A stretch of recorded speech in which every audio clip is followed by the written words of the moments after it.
কেনেকুৱা লাগিলে আমাৰ হোমষ্টেত আহি?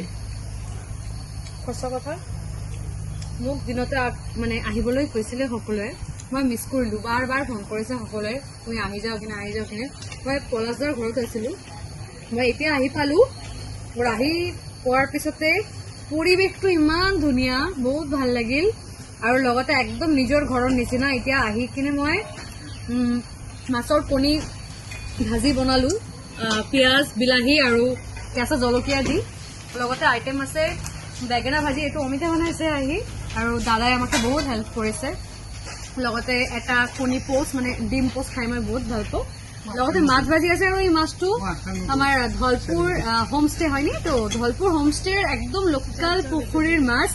আপোনালোকে আহিব, নিজৰ স্পেচিয়েল দিনবিলাক ইয়াতে একদম ভালকে স্পেণ্ড কৰিব বুলি মই আশা কৰিলোঁ, আৰু সঁচাকৈ বহুত ভাল লাগিল। এতিয়া ৰাতিপুৱা 4:30 বাজে, মই খাবলৈ গৈ আছোঁ, মানে খাই আছোঁ, আধা খোৱা হৈছে মোৰ।